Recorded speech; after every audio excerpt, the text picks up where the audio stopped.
और समाचारों में आगे आपको बता दें कि मुख्यमंत्री योगी आदित्यनाथ मंगलवार को कुशीनगर पहुंचे, जहां उन्होंने 424 करोड़ रुपए से ज्यादा की लागत वाली 278 विकास परियोजनाओं का लोकार्पण और शिलान्यास किया। साथ ही कुशीनगर जिले के फाजिल नगर शहर को लेकर भी एक बड़ा बयान दिया है। दिखाते हैं आपको ये रिपोर्ट। अब इंसेफ्लाइटिस की बीमारी वैसे ही समाप्त हो गई है जैसे माफिया यूपी से समाप्त हो गए हैं। हमने माफिया को भी समाप्त किया और मच्छर को भी समाप्त किया। ये मच्छर बीमारी लाता था, माफिया बेरोजगारी लाता था। मच्छर और माफिया के साथ कुशीनगर की धरती से आया सीएम योगी आदित्यनाथ का ये बयान न सिर्फ कुशीनगर समेत पूर्वांचल के कई जिलों की दशकों तक बदहाल रही स्वास्थ्य और कानून व्यवस्था की बदहाली की कहानी है, बल्कि डबल इंजन सरकार में आए बदलाव और विकास की भी जुबानी है।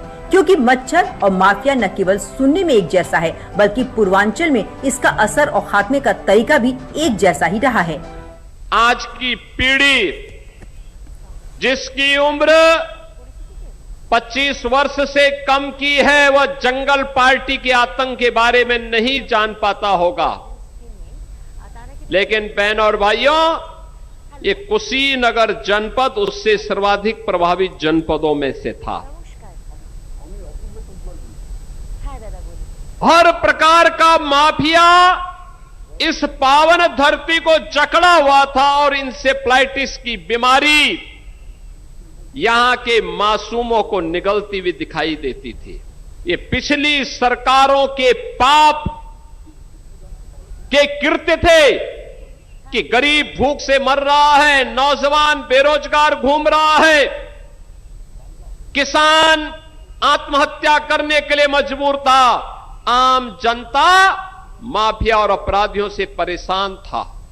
कुशीनगर की धरती से सीएम योगी ने एक और 2017 से पहले की सरकारों को निशाने पर रखते हुए जमकर तंज कसा।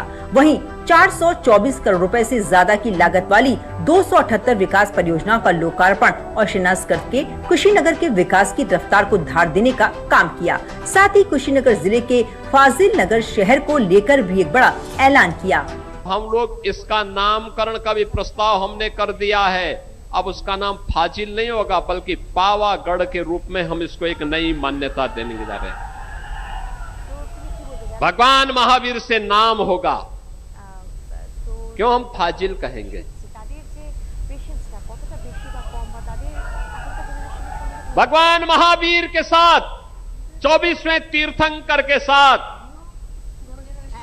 पावागढ़ का नाम और पावागढ़ की परंपरा और पावागढ़ की संस्कृति के साथ जुड़ करके देश और दुनिया आपके पास आएगी।